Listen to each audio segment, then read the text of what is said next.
જય દ્વારકાધીશ મિત્રો આપણે કુંડળીના 1 થી 12 ભાવ વિશેની વાત કરી છે. હવે આપણે આ સિરીઝની અંદર આગળ 12 રાશિઓ વિશે શીખશું અને ત્યાર પછી આપણે 9 ગ્રહો અને એ ઉપરાંતના 3 ગ્રહો એના વિશે ચર્ચા કરીશું.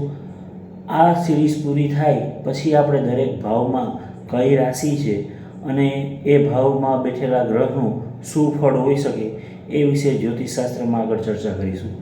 તો મિત્રો, આપનો સહકાર મળતો રહે છે. આપ વિડીયોઝ જુઓ છો તો કોમેન્ટ પણ કરો કે આપને લાંબા વિડીયો પસંદ આવે છે, ટૂંકા વિડીયો પસંદ આવે છે, અને તમને જો આ વિડીયો ગમતા હોય તો ચોક્કસથી લાઈક કરીને તમારા મિત્રો સુધી શેર કરો, જેથી જે આ ચેનલ બનાવવાનો ઉદ્દેશ્ય છે કે જ્યોતિષશાસ્ત્રનો વધુને વધુ પ્રચાર અને પ્રસાર થાય અને આપને માર્ગદર્શન મળતું રહે, એ આપણો ઉદ્દેશ્ય સિદ્ધ થઈ શકે.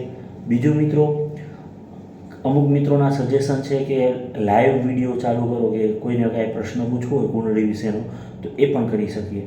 પણ મારું માનવું એમ છે કે કોઈ પણ કુંડળીનો ઉપર છલ્લો અભ્યાસ કરવા કરતાં વધુને વધુ અભ્યાસ કરવા માટે એને ઓછામાં ઓછા 2 થી 3 કલાકનો સમય જોઈએ.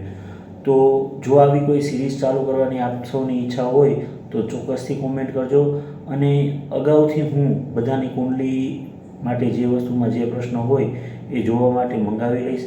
એમાંથી કોઈ એકની કુંડળીનો દર રવિવારે આપણે અભ્યાસ કરીએ અને વિગતે ચર્ચા કરીએ તો 1 અઠવાડિયા પહેલાં જ હું કોઈની પણ કુંડળી મંગાવી લઈશ. તો આ વખતે એવી રીતે જો વિડીયોની સિરીઝ ચાલુ કરવી હોય તો ચોક્કસથી કોમેન્ટ કરજો. એક કુંડળી એક બાળકની મારી પાસે આવેલ છે, જેમાં એના અભ્યાસ વિશેના એના માતા પિતાના પ્રશ્નો છે, તો આપણે એની વધારે ચર્ચા રવિવારના વિડીયોમાં કરશું. તો ચોક્કસથી આપની સાથે મુલાકાત થતી રહેશે. જય દ્વારકાધીશ.